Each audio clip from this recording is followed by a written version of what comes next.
Rulo. Rulito. Acá estamos. Yo te voy a pasar un audio y no me contestes ahora. Bueno. Porque es el penal del minuto 44. Sí. Boca está ganando 1-0. Vos sos el arquero, minuto 44, final de la Copa Libertadores. El arquero es Raúl de la Torre. Patea Gabigol, el 9 del Flamengo. Maldito. Este es el audio de lo que publicó el domingo Horacio Berbisky y después que dijo ayer en esta radio, en su programa El Cohete a la Luna. No me contestes ahora. Bueno. Vamos a la columna, vamos al tango y después contestas. Por favor. Bueno. Berbisky dijo en El Cohete a la Luna y en el programa de radio de ayer en esta radio, dijo esto. Álvarez Agis era uno de los candidatos de Alberto para el Ministerio de Economía. Uno, no el único. Hasta que Cristalina Georgieva le hizo saber que prefería a Guzmán. Y lo hizo a través de una amiga íntima que es Alicia Bárcena, la secretaria de la directora de la CEPAL, de la Comisión Económica para América Latina de las Naciones Unidas. Bien, no me contestes ahora. Rulo, tu columna, te escuchamos, ya. Vamos.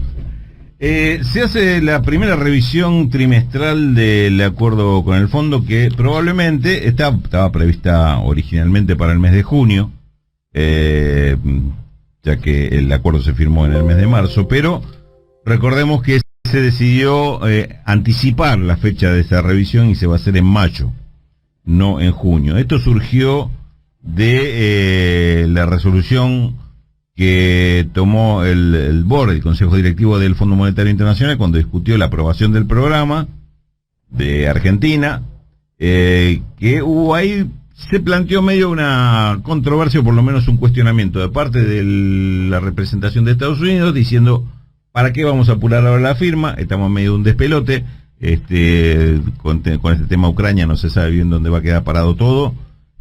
Vamos dentro de un tiempo vamos a estar revisando todos los acuerdos porque todos los números van a quedar patas para arriba. Entonces, ¿por qué no esperamos un mes? La propuesta fue esa. ¿Por qué no esperamos un mes para firmar el acuerdo? De algún modo, la representación argentina, con el acompañamiento de algunos más, le hizo entender que Argentina estaba expectante de ese acuerdo para llevarlo y aprobarlo en el Congreso, y que si esperó un mes nadie podía asegurar que eso se pudiera aprobar en el Congreso. Es decir, como diciendo, estamos con las condiciones justas para llegar ahora con la votación. Dentro de un mes no sé si llegamos. Si la cosa, o sea, ya había saltado el tema Máximo Kirchner, ya estaba todo en pleno explote. Recuerden que se esperaba ese acuerdo del FMI para inmediatamente llevarlo a votación en el Congreso. Entonces ahí surge, como solución a la controversia, surge una propuesta que hace que había sido titular de las misiones en Argentina y que en ese momento ya era subdirectora para el hemisferio occidental del Fondo Monetario Internacional, Julie Kozak, norteamericana, y dijo, nosotros lo que podemos hacer es mandar una revisión antes, un mes antes, y que haga un informe sobre cómo quedó Argentina con respecto a los cambios que produjo la crisis en Europa del Este. Hacemos un informe y bueno, adelantamos un poco la primera revisión con un informe así. La idea pareciera ser que fue aceptada, le pareció todo más o menos bien. A los que querían apurar el acuerdo lo tomaron como argumento y dijeron, sí, se puede hacer esto, es lo mejor. Pero salió el acuerdo, pero en el acuerdo mismo que se hizo en ese momento, que se hizo el acta de la reunión, quedó plasmado el tema. Hay muchas dudas con respecto a qué puede pasar con el país con todo esto. Se va a hacer una revisión anticipada. La primera revisión trimestral va a ser anticipada, los 2 meses la vamos a mandar, más o menos se dijo eso. Eso provocó bastante ruido esa tarde de viernes en Buenos Aires, porque nadie entendía bien de dónde había surgido todo esto. Este rearmado que hago yo lo hago con la información posterior, no con lo que se sabía en ese momento. Entonces ahí quedó planteado, por un lado, los cuestionamientos a que Argentina no tuviera en un programa de 10 años, o más de 10 años, si se considera hasta el último plazo de pago, no tuviera reformas estructurales planteados en el acuerdo. Ahí se planteó, este tema de las dudas con respecto a eso. También se cuestionó si era sustentable o no era sustentable el acuerdo y Argentina iba a estar en condiciones de pagar. Bueno, y hubo una serie de planteos como diciendo esto está medio pegado con plastilina, digamos. No, mucho pareciera que no funciona. Con lo cual la plastilina pega poco, debe ser por eso. Por eso. Menos mal que no tenían todavía ¿cómo se llama? El etiquetado. Plasticola, ¿no? Plasticola era, ¿no? La plasticola, claro. O después, bueno, ya vino los 80, se puso cheto y vino la boligoma, que fue una revolución en los colegios. Mire usted. Claro. ¿Se acuerda la boligoma o no? Sí, ahora que hace todo el repaso, sí me acuerdo. Claro, venía hace un minuto no me acordaba la diferencia de plastilina y plasticola. No, ¿viste? Bueno, el asunto que sale así el acuerdo con mucho cuestionamiento, muchas dudas que fueron todas planteadas en el tema. Lo curioso es que, por lo menos para mí curioso, nunca lo había visto, que un informe, se aprobó el acuerdo con tal país, abajo diga, los directores consideraron que, porque esta era la fórmula, cada párrafo empezaba, los directores consideraron que, los directores consideraron que, esto no va a pasar ni de casualidad, los directores, viste, un montón de asteriscos le dirían en términos cancillerísticos. Fue un acuerdo en desacuerdo. Más o menos. Así que, bueno, y aparte un dato más, lo que me cuenta es que ya todo el mundo, o por lo menos los que votan siempre con Estados Unidos, sabían que Estados Unidos dijo, vamos a votar a favor, vamos a aprobarlo, pero le vamos a marcar todo esto. Y ahora viendo un poquito cómo es el acuerdo, ustedes saben que, y si no saben lo estoy contando ahora, la semana pasada estuve participando de un seminario, un taller muy intensivo en análisis de los acuerdos con el Fondo Monetario Internacional y los acuerdos de deuda externa. ¿Por eso parecía que estaba secuestrado? Sí, estaba encerrado en un búnker estudiando sobre esto. Y una de las cuestiones que aparece, que surge de esto que tiene que ver con lo que estoy diciendo, es que este acuerdo que firma Argentina, si bien no tiene incorporar todas estas reformas estructurales, sí le da muchísimo peso a las revisiones. O sea, deja abierto que las revisiones puedan incorporar esas reformas estructurales que no aparecen originalmente en el acuerdo, así como un montón de cosas más. Es decir, que es un acuerdo muy abierto, es decir, un acuerdo de decir, firmamos este acuerdo, pero vamos a tener que discutir esto. Firmamos este acuerdo, pero vamos a evaluar qué pasa con esto y si el país puede seguir adelante sin ponerle una reforma previsional. Firmamos este acuerdo, pero vamos a estar atentos a qué o tal otra cosa. Es decir, hay un montón de peros o de subordinado a lo que es el resultado de las revisiones, que le da muchísimo peso a las revisiones. Ahora, digo, teniendo en cuenta que esta primera revisión, ahora sí entro en la parte más, si se quieren, especulativa, pues es un planteo que hago no con información de lo que va a pasar, sino de lo que creo que podría pasar en esta revisión. Dado que hay algunos datos comprobatorios de dificultades y otros que despejan otras en esta revisión, en esta primera revisión que se va a hacer. Que primero, pareciera ser que, y el gobierno está muy conforme con esto, creo que teníamos por ahí un audio de Martín Guzmán, con respecto a que los parámetros macroeconómicos se van a cumplir, Argentina no va a tener ningún tipo de cuestionamiento. Escuchemos en poquito segundo cómo lo explicaba Martín Guzmán hace un par de semanas. Estas medidas que justamente buscan proteger el poder adquisitivo de los ingresos de quienes están en una situación de mayor vulnerabilidad se enmarcan dentro del programa económico que el gobierno nacional está llevando adelante. Hemos recientemente podido finalizar los números del primer trimestre del año 2022, el corriente año, y puedo confirmar que las metas en el plano fiscal, en el plano monetario y en el plano de la acumulación de reservas internacionales se han cumplido. Es decir, la política económica que se ha ejecutado ha estado alineada con lo que se había planeado, y esto es algo importante y de mucho valor para la estabilidad y para poder garantizar una continuidad de la recuperación económica. Ponele un punto, Martín, porque si no, no puedo entrar. Esto fue la semana pasada, yo pensé que había sido unos días antes, fue la semana pasada cuando se anunciaron las medidas de refuerzo de 12.000 pesos, de 18.000 pesos a los sectores vulnerables. Cuando el ministro de Economía explica que están cumplidas las metas con el Fondo Monetario Internacional, como dando de garantía que esto no va a alterar, no es que nos estamos zarpando con el gasto, no se asusten. Lo apoyó el fondo. El fondo lo apoyó las medidas. Y evidentemente tuvo un guiño del fondo las medidas y están cumplidas las metas, efectivamente, están cumplidas las metas. Ahora, ¿qué pasa con el resto de la discusión? Porque por un lado se podría decir, algunos están diciendo, bueno, Argentina, en definitiva, de todo lo que pasó en Ucrania, las consecuencias para el mercado internacional es que hubo un aumento de los precios de los productos que exporta Argentina, y puede haber un aumento, seguramente va a haber un aumento de los precios que va a importar Argentina. Es decir, los primeros estoy hablando de los productos primarios, los productos de agronegocios, que aumentaron los precios y va a aumentar los ingresos de Argentina.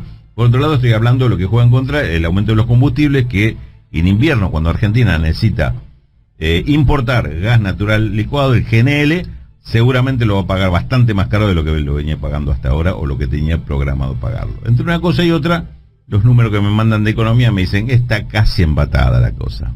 No es para volverse loco, lo que ganamos por un lado, seguramente lo vamos a perder por el otro. Este año salimos empatados con este tema. Bien. No hay una gran dificultad, por lo menos una gran hecatombe, ni un súper resultado favorable por el tema de lo de Ucrania.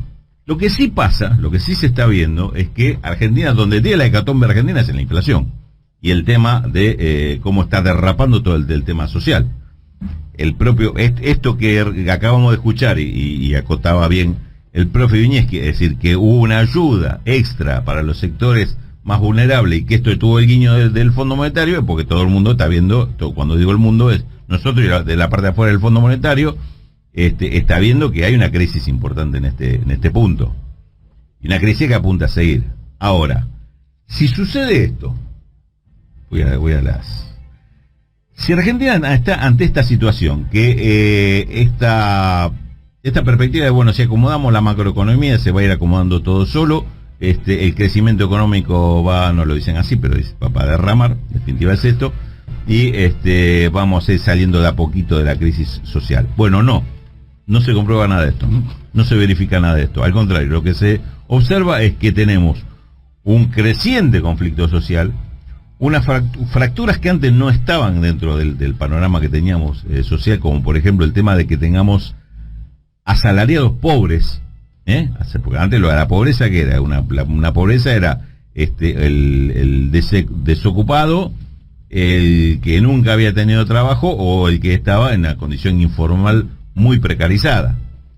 Eso era la pobreza para Argentina. Bueno, eso fue creciendo, fue pasando la línea, y ya atravesó la línea de formales e informales. No solo son los informales, sino que hay pobres con trabajo formal que están por abajo del ingreso. Un reciente estudio, y esto lo digo para reforzar lo que voy a decir ahora como lo que Argentina creo que debería llevar al momento de la revisión.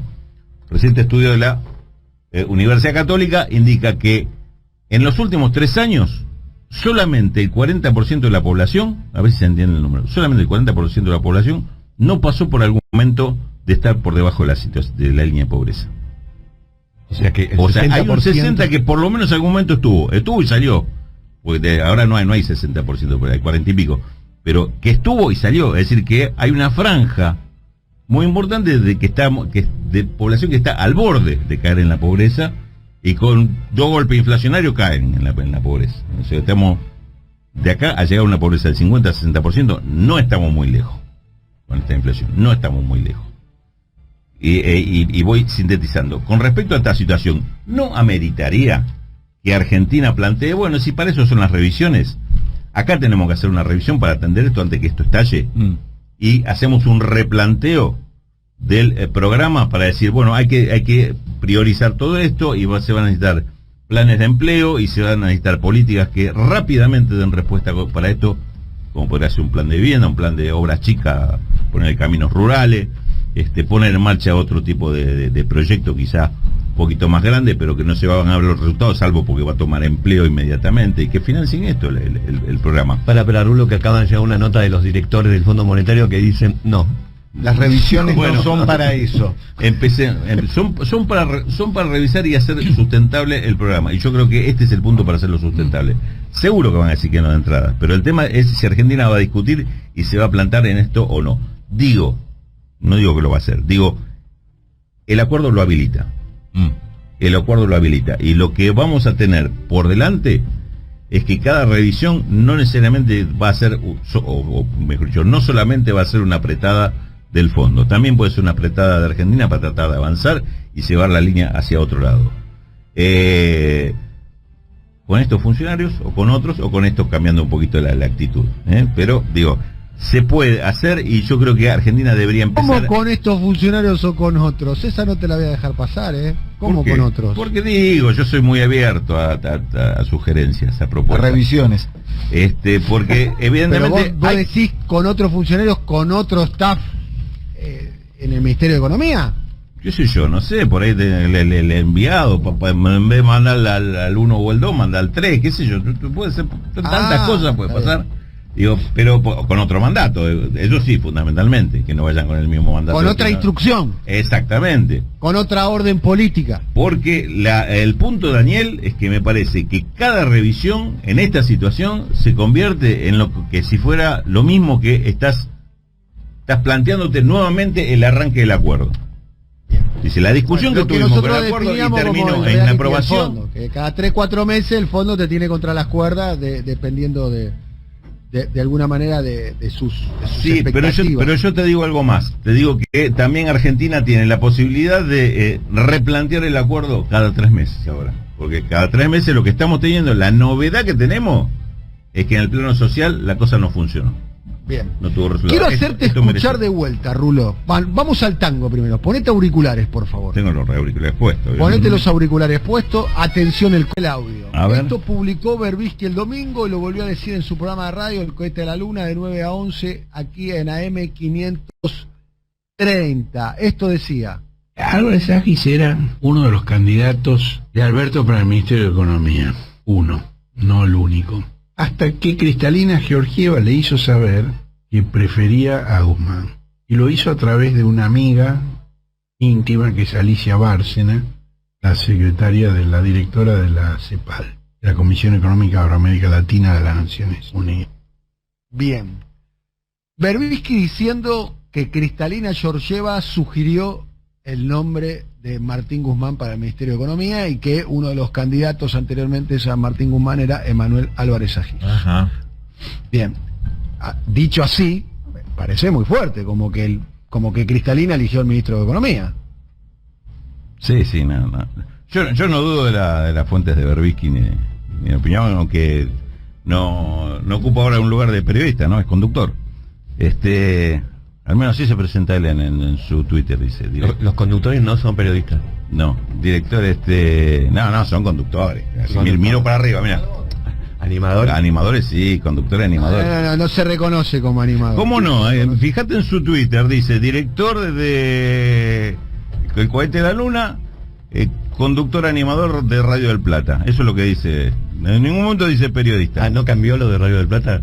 Sí, como conductor animador de Radio del Plata. Ahora será conductor animador de la 530, pero así que... Igual me parece que no es la cuenta de Twitter de él, de Horacio, me parece. A ver.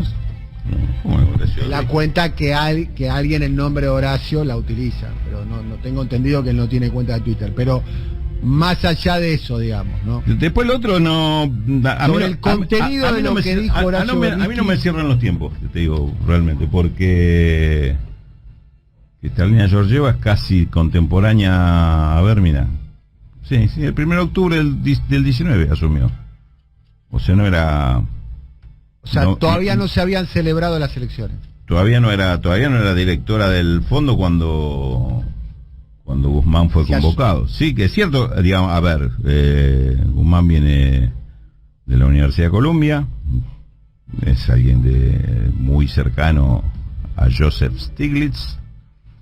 Es probable es casi seguro que Alicia Bárcena, la titular de la CEPAL, lo conociera de antes, y es probable que alguno de los... Bueno, él reconoció inclusive cuando estuvo con nosotros, antes de ser convocado, antes de ser designado ministro, que la relación que él tenía con La política argentina era vía el gobernador de Tucumán, Mansur, y después por Massa, que lo había visitado una vez allá en Estados Unidos, ¿no? O sea, sí, estamos hablando de personas muy ligadas a Estados Unidos, sin duda.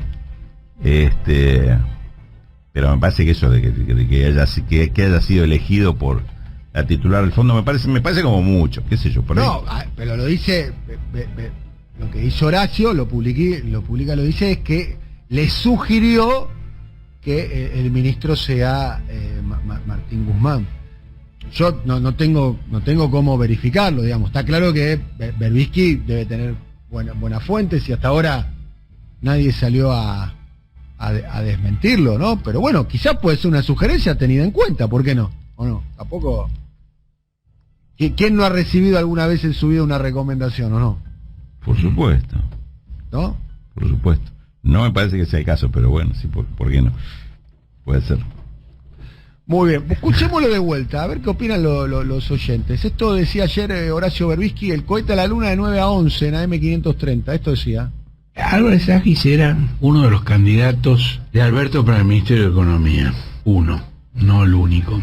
Hasta que Cristalina Georgieva le hizo saber que prefería a Guzmán. Y lo hizo a través de una amiga íntima que es Alicia Bárcena, la secretaria de la directora de la CEPAL, de la Comisión Económica para América Latina de las Naciones Unidas. Bien.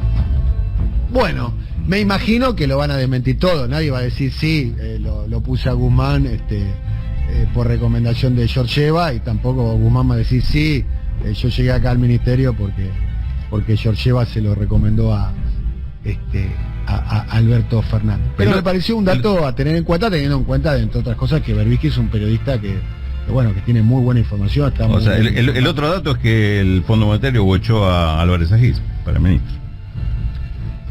Puede ser eso, sí puede ser eso, o que tenía un candidato propio y prefirió elegir el candidato propio. Está claro que la candidatura de la nominación de Martín Guzmán sorprendió a todos, ¿no? En aquel momento. Sí, claro.